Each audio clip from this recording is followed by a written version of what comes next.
എടാ മരിക്കണമെങ്കിൽ ക്യാൻസർ വേണോ? മരിക്കണമെങ്കിൽ ക്യാൻസർ വേണോ? ട്യൂമർ വന്നവര് മാത്രമേ അല്ല, മരിക്കണമെങ്കിൽ സമയമായാ മതി, ഒരസുഖവും വേണ്ട. ഞങ്ങളുടെ നാട്ടില് ഒരു വാപ്പായിക്ക് അറ്റാക്ക് വന്നിട്ട് ഹോസ്പിറ്റലിൽ കൊണ്ടുപോയി. ഡോക്ടറെ കൊണ്ട് ചെന്ന ഉടനെ അള്ളാഹു ഐസിയുവിനകത്ത് കയറ്റി. എന്നിട്ട് ഡോക്ടർ പറഞ്ഞു, 48 മണിക്കൂർ അറിയിക്കാനുള്ളവരൊക്കെ അറിയിച്ചോളാം. 48 മണിക്കൂറാ പറഞ്ഞത്. എന്നിട്ട് അറിയിക്കാനുള്ളവരൊക്കെ അറിയിച്ചോളാം. സത്യം പറഞ്ഞ ആ വാപ്പ ഇപ്പോഴും ജീവിച്ചിരിപ്പുണ്ട്.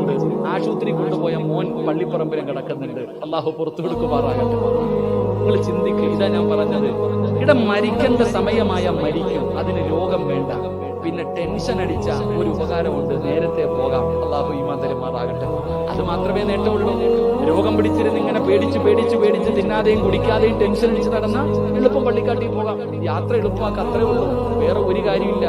അതുകൊണ്ട് ഞാൻ പറയുന്നത്, നിങ്ങൾക്ക് എന്തോ നല്ലത് വരാൻ പോകുന്നു, പേടിക്കണ്ട. ആ നല്ലത് കാത്തിരിക്കും.